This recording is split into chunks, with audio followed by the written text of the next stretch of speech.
শিরোনামে যেমনটা শুনছিলেন, ইরানের রাজধানী তেহরানে একাধিক পারমাণবিক স্থাপনায় হামলা চালিয়েছে ইসরায়েল। শুক্রবার স্থানীয় সময়ে ভোররাত 4টায় অপারেশন রাইজিং লায়ন নামে বিমান হামলা চালানো হয়। ইরানের সংবাদ সংস্থা তাসনিম জানিয়েছে, হামলায় ইরানের 2 জন পরমাণু বিজ্ঞানী নিহত হয়েছেন। এছাড়া নিহত হয়েছেন নারী ও শিশুসহ বেশ কয়েকজন। হামলা করা হয় তেহরানের ইসলামিক রেভলিউশনারি গার্ডের সদর দপ্তরে। এতে ইরানের বিপ্লবী গার্ডের প্রধান হোসেইন সালামি নিহত হন। আগুন জ্বলতে দেখা যায় ইরানের নাতাঞ্জ পারমাণবিক স্থাপনাতেও। জেরুজালেমে জারি করা হয়েছে জরুরি অবস্থা। তেহরান আন্তর্জাতিক বিমানবন্দরের সবকটি ফ্লাইট বন্ধ করে দেওয়া হয়েছে।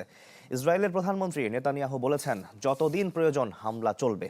আর এদিকে মার্কিন পররাষ্ট্রমন্ত্রী বলেছেন, হামলার ঘটনায় যুক্তরাষ্ট্রের সম্পৃক্ততা নেই।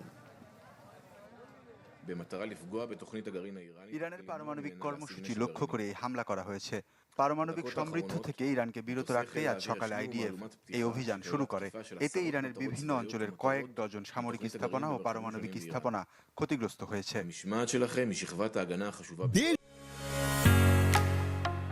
ঢালাইয়ের সেরা প্রিমিয়ার সিমেন্ট।